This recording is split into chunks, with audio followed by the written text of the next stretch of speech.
So Aston Villa, how did they get on last season? Who they brought in, and how are they going to get on in the coming season? Last season was a strange season for Aston Villa. They married on one hand some absolutely outstanding results, beating Arsenal away, beating Man City at home, drawing away with Chelsea, and then also beating Southampton away. Don't forget, but also putting in some embarrassingly bad performances at home, flirting with relegation all season, and then ultimately pulling away in the last few weeks.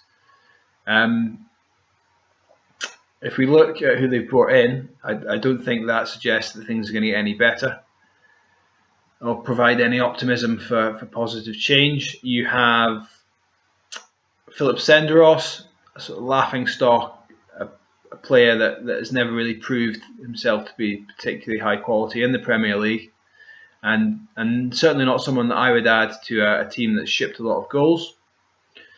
You have Kieran Richardson, sort of the epitome and definition of a journeyman footballer in the Premier League, someone who never really done it despite showing early promise, and someone who I think adds very little to the squad.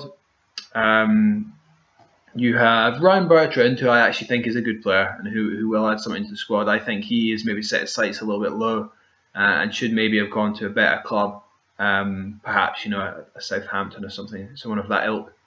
And they've also brought in Joe Cole, who, frankly, I think has been past it for 2 or 3 years now, and who was let go from a fairly average West Ham team, and I think is going to add very little to West Ham.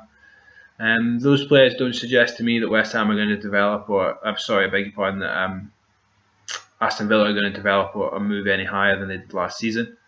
They've also brought in Roy Keane,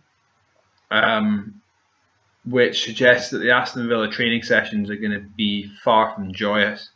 You have on one hand Paul Lambert, one of the most dull and droll men in world football, and Roy Keane, one of the most angry.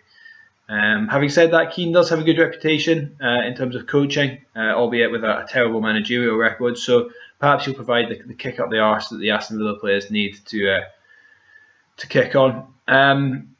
In terms of how they're going to do this coming season, I think in terms of keeping hold of players, they need to keep hold of Ron Vlaar, and they need Christian Benteke to turn on the form that made him a wanted player for a whole host of clubs. If they can do that, then they'll survive. If not, then they could easily get relegated.